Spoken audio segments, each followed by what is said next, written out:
sapevi che in Italia si sta sperimentando una nuova tecnologia per i telefoni cellulari? E lo sapevi che la novità si chiama 5G, che sta per quinta generazione? Arriva dopo la quarta generazione, quella che connette i nostri telefoni ad internet. Lo sapevi che esistono documenti ufficiali che indicano che gli alberi di alto fusto interferiscono con le frequenze del 5G? Non vi azzardate a tagliare gli alberi, E lo sapevi che la quinta generazione verrà utilizzata per molto altro, non solo per i telefoni? Gli oggetti dialogheranno tra loro, il computer, il frigorifero, il condizionatore, gli automobili. Permetterà una vera rivoluzione chiamata Internet delle cose. Dialogheranno tra loro i computer, i frigoriferi, i condizionatori, le automobili, di tutto insomma. Io non ho mica capito a cosa serve. Si potranno connettere 1 milione di dispositivi elettronici con 1 chilometro quadrato? No, si potrà connettere 1 milione di... Lo sapevi che con il 5G si potranno connettere 1 milione di dispositivi ogni chilometro quadrato?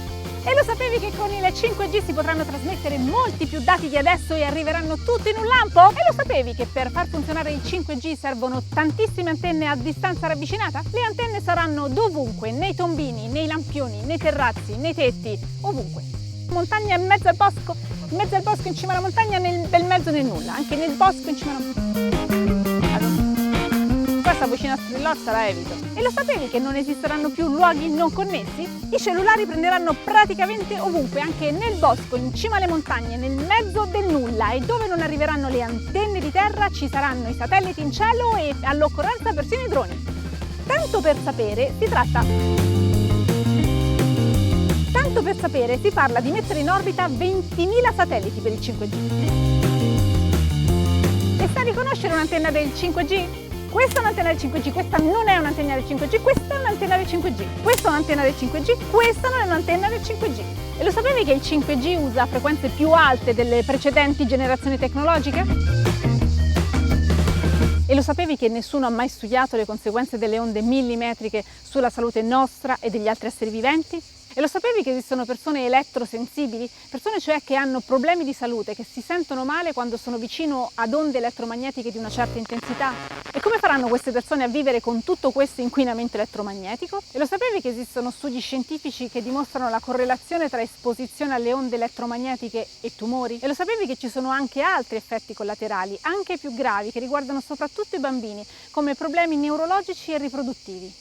Lo sapevi che esistono numerosi studi che indicano che l'inquinamento elettromagnetico può fare male agli uccelli, agli insetti e alle piante? E le cicale che dicono? Lo sapevi che l'Italia è tra i primi paesi a sperimentare il 5G? Ma non siamo soli, perché già nel 2020 si prevedono 20 miliardi di dispositivi connessi con il 5G. E se dopo scopriamo che fa male? E lo sapevi che l'acqua di cui sono ricchi gli alberi assorbe le onde elettromagnetiche della banda millimetrica, quella del 5G? E lo sapevi che gli alberi, soprattutto se hanno tante foglie, interferiscono con le antenne di quinta generazione? Speriamo che a qualcuno non venga in mente di far sparire gli alberi per far passare le onde elettromagnetiche. Lo sapevi che se hai delle prove di alberi tagliati per fare spazio al 5G me lo puoi scrivere nei commenti? Lo sapevi che in tanti stanno chiedendo di bloccare la sperimentazione del 5G? Lo sapevi che nella capitale del Belgio, a Bruxelles, è stata bloccata la sperimentazione del 5G in attesa di avere informazioni sulle ricerche scientifiche che riguardano la salute? Lo sai che puoi farmi sapere nei commenti cosa hai saputo tu sul 5G? Lo sai che puoi condividere questo video così facciamo un po' di informazione sul 5G? Lo sai che ti lascio un sacco di documenti per informarti sul 5G? E lo sai che il video è finito? Ciao!